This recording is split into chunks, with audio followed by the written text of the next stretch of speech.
Salut à tous, petite vidéo pour présenter le match de ce soir, France-Espagne, demi-finale de la Coupe du Monde, soirée historique, un 14 juillet. C'est la revanche de Munich, une finale avant l'heure. Yamal a lâché pas mal de petites punchlines avant le match, et on a une stat qui fait peur sur l'Espagne en fin de vidéo. C'est parti. L'enjeu pour ce soir, match à 21h à Dallas, la France qui joue sa troisième demi-finale de Coupe du Monde consécutive. Il n'y avait que deux pays qui l'avaient fait avant la France, c'était l'Allemagne en 82, 86, 90 et le Brésil en 94, 98 et 2002. L'objectif pour la France, c'est d'enchaîner une troisième finale d'affilée et d'aller chercher sa troisième étoile. Donc finale en 2018 et la France gagne la Coupe du Monde. Finale en 2022, la défaite contre l'Argentine. Et donc là, on peut enchaîner une troisième finale d'affilée. Côté espagnol, ça va être la première finale qui va être visée depuis son sacre en 2010. Donc ça fait quand même 16 ans sans avoir joué la finale de la Coupe du Monde pour une équipe qui est quand même dans le Gotha des équipes mondiales. Qui a un effectif assez dingue. Et donc là, ce qu'on a ce soir à la télévision ou dans les tribunes pour ceux qui ont la chance d'être à Dallas, c'est un match entre le champion d'Europe en titre et le vice-champion du monde. On va repasser sur l'historique et la rivalité entre ces deux pays, et on va repasser sur tous les matchs depuis 84, enfin tous les matchs officiels en tout cas. J'ai fait quelques petites vidéos sur TikTok et YouTube qui vont parler de certains matchs où l'un des deux pays arrive au bout de la compétition. Et l'idée, c'est vraiment de voir un petit peu les faits qu'il y a eu au cours de ces matchs et comment la rivalité a monté au fur et à mesure des années. Donc le premier match final de l'Euro 84 entre la France et l'Espagne, finale qui a été notamment noté comme étant, ça pouvait être le trophée majeur, le premier trophée majeur pour l'un ou l'autre des pays. Et là, c'est l'équipe de France emmenée par son carré magique et par son meneur de jeu exceptionnel, Michel Platini, qui va gagner 2-0 avec le très connu et qui reste dans les mémoires gardien espagnol, Arconada, qui va donner son nom à sa boulette, puisque sur le coup franc de Platini, la balle passe sous ses bras et en retombant par terre, il y a un rebond du ballon qui fait que ça va passer sous son corps et finir dans les buts, couler tout lentement dans le but. Ça va offrir l'ouverture du score à l'équipe de France et Bruno Bellan va doubler la mise à la 91e minute et la France va remporter son premier trophée majeur. Et donc l'Espagne qui à nouveau est battue par la France, l'Espagne qui voit la France comme sa bête noire. Jusqu'à l'Euro 2012 où là on a la première victoire des Espagnols en match officiel contre la France avec une masterclass. Ensuite on arrive 9 ans plus tard avec la Ligue des Nations 2021, la finale de la Ligue des Nations et ce but polémique de Mbappé. Ensuite on arrive en 2024 donc, avec la demi-finale de l'Euro et l'émergence du prodige espagnol Lamine Yamal qui avait encore 16 ans au moment du match et en plus il sort une masterclass contre la France, c'est incroyable, et notamment un but exceptionnel. La France ouvre le score par Kolo Muani. L'Espagne égalise avec donc ce but assez incroyable de Yamal et remporte le match en marquant quelques minutes après Yamal. C'est Dani Olmo qui marque un but très joli aussi, un enchaînement technique, un contrôle orienté en l'air, enchaînement de dribble et puis une frappe qui va trouver, il me semble, le poteau rentrant du gardien. Enfin, le dernier match entre la France et l'Espagne, c'est en Ligue des Nations, Ligue des Nations 2025. Et là, c'était un récital de l'Espagne pendant une partie du match, puisque l'Espagne mène 5-1, avec un doublé de Yamal. Il y a eu une entrée en jeu qui avait changé un peu le cours du match, c'est celle de Cherki, qui avait permis à la France de revenir à 5-4. La France avait réussi à pousser un peu en fin de match, mais le score était resté à 5-4.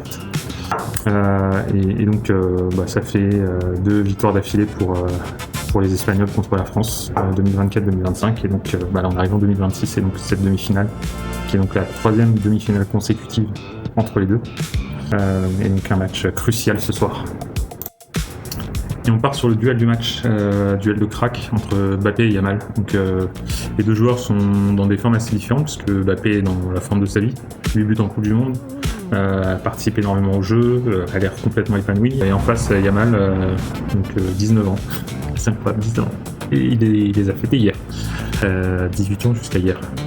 Deuxième du Ballon d'Or 2025 derrière Dembélé.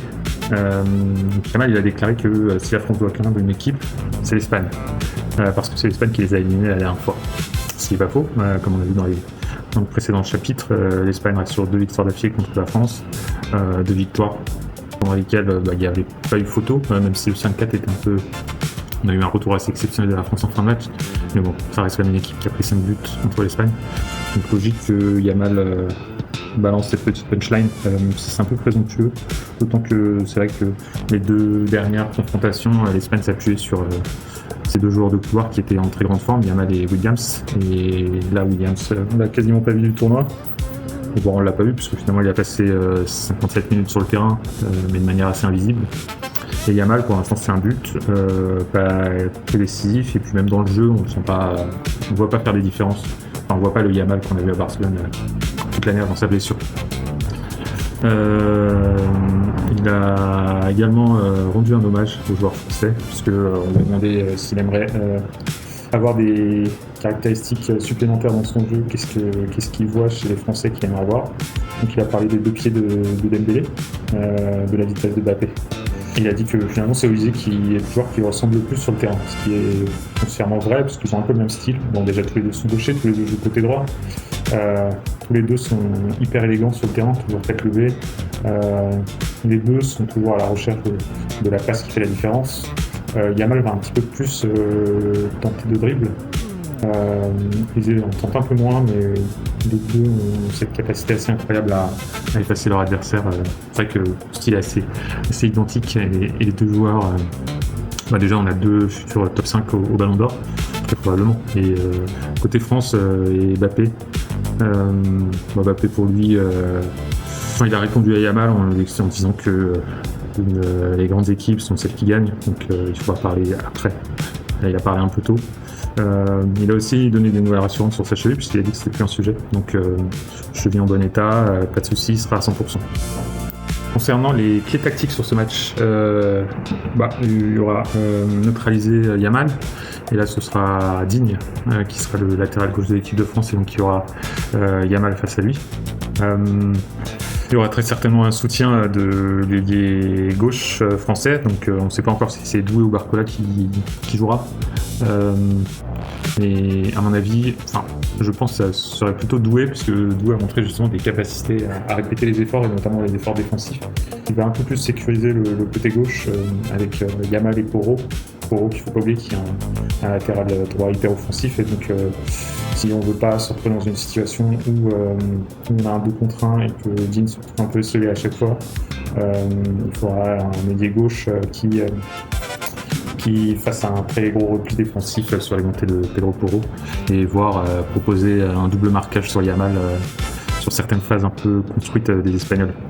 Rabiot a dit qu'il n'y avait pas de plan anti-Yamal. Ça c'est toujours un peu pareil. On ne montre pas son jeu avant de l'avoir posé. Je ne vois pas comment il ne peut pas y avoir un plan anti-Yamal sur ce match, sachant que le danger viendra très certainement du côté droit, et de toute façon le jeu espagnol penche très clairement à droite.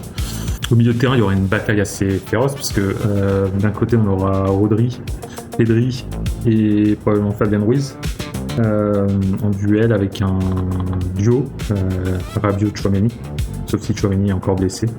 Ça pourrait être Koné, mais a priori Tchouaméni devrait pouvoir jouer. Et là, on va voir comment la France va s'organiser à ce niveau-là, parce que 2 contre 3 avec 3 joueurs qui sont des manieurs de ballon assez exceptionnels. Rodri, Pedri, Fabian Ruiz, ça perd très très peu de ballons.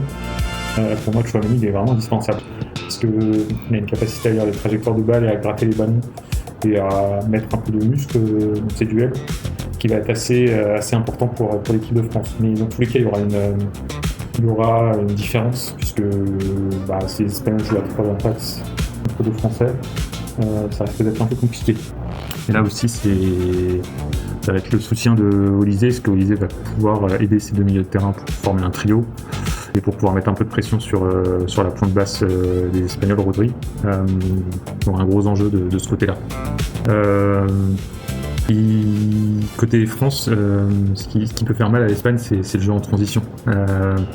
L'Espagne souffre énormément face aux équipes athlétiques, et l'Espagne a des joueurs qui ont des profils qui sont assez offensifs. Donc j'ai parlé tout à l'heure de Pedro Porro côté droit, mais Correa c'est un peu pareil côté gauche. C'est un joueur très offensif qui a monté, qui a une certaine grinta, mais dans son dos parfois si ça va vite ça peut faire mal.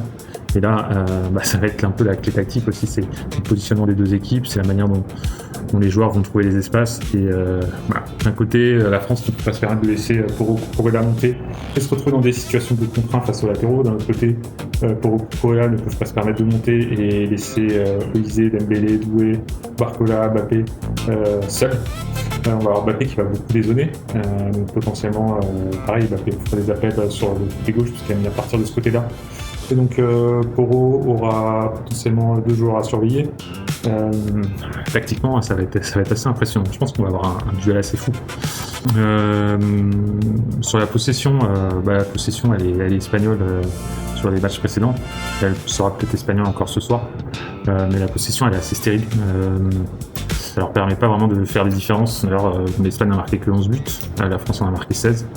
La France est capable de jouer en possession, que ce soit côté aile droite espagnole, au milieu de terrain ou sur les ailes côté France. Ça va permettre de voir comment, au bout de 10 minutes, on va voir un petit peu comment les deux équipes vont vouloir jouer et quel va être le scénario du match.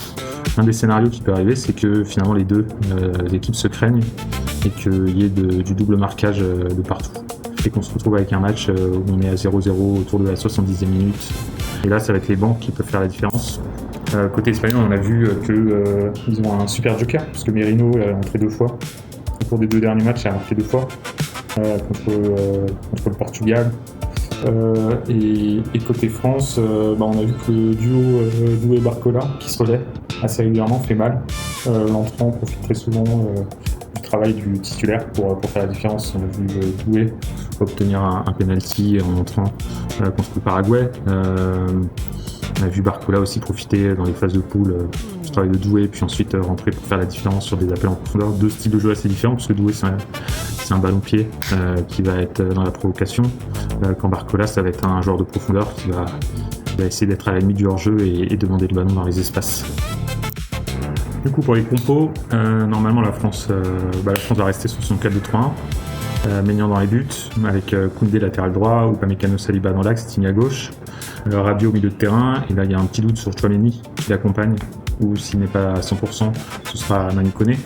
Et en attaque, on aura très certainement Dembélé à droite, Olise en soutien de Mbappé, et à gauche, je pense que ce sera Doué. Mais donc potentiellement ça peut être Barcola.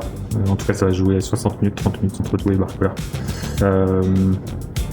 Voilà, je pense qu'il n'y aura pas de surprise. On attend juste de savoir si Tchouaméni est bien remis et sera indispensable à cette équipe. Je crois que Saliba et Upamecano ont été absents du dernier entraînement, mais ils seront là peut-être tous les deux, donc pas de souci. Côté espagnol, là, pareil, très peu de surprises. On sera sur un 4-3-3 avec Unai Simon dans les buts, Poro à droite, Barcy Laporte dans l'axe et Poro à gauche. Au milieu de terrain, on aura Rodri, Pedri et Fabian Ruiz. En attaque, on aura Yamal à droite, Oyarzabal dans l'axe et il y a un petit doute sur le troisième. Potentiellement, dans les derniers entraînements, on a vu que l'entraîneur pouvait peut-être faire jouer Nico Williams, mais je vois plutôt Olmo quand même débuter ce match et Williams rentrer en fin de match. On arrive enfin sur cette stat assez folle, une stat qui fait peur, parce que depuis 2018, l'Espagne n'a perdu qu'un seul match sur 27 en grand tournoi. Et c'était un match de poule contre le Japon, assez improbable, en 2022, mais depuis 2018, l'Espagne, c'est soit elle gagne la compétition, soit elle se fait éliminer au tir au but, mais elle ne perd pas. Et donc là, elle est invaincue sur ses 14 derniers matchs en grande compétition. Elle est sur 9 clean sheets au cours des 14 derniers matchs, donc défense de fer. Et De La Fuente, pour l'instant, il a participé à l'Euro et la Coupe du Monde, il a gagné l'Euro, et il est invaincu dans cette Coupe du Monde, donc 13 matchs sans défaite de son côté. Donc voilà pour cette vidéo, donc on va avoir ce soir un choc de philosophie, en tout cas sur cette compétition, puisque on a De La Fuente qui est sur un jeu où il veut le contrôle absolu du ballon, contre Deschamps qui de son côté a une équipe qui permet d'avoir une foudre en transition. Moi je vois, après je suis français donc c'est assez parti pris, mais je vois quand même une victoire de la France, 2-1, avec peut-être un but de la victoire dans les 20 dernières minutes. Après je vois un 1-1 pour les 70 premières minutes, ou peut-être un 0-0, mais en tout cas je vois une égalité après 70 minutes et puis un but de la victoire dans les 20 dernières minutes. Je vois pas le match à l'improlongé. Voilà, je vous laisse un petit peu de votre côté donner votre pronostic en commentaire, me dire ce que vous pensez et comment vous voyez le match. On se retrouve demain pour Angleterre-Argentine, 6e match, un petit récap de ce qui s'est passé sur ce match France-Espagne. Et puis je vous souhaite à tous un très beau 14 juillet, en espérant que la soirée nous amène sur la finale de cette Coupe du Monde pour l'équipe de France. Réponse ce soir. Ciao tout le monde.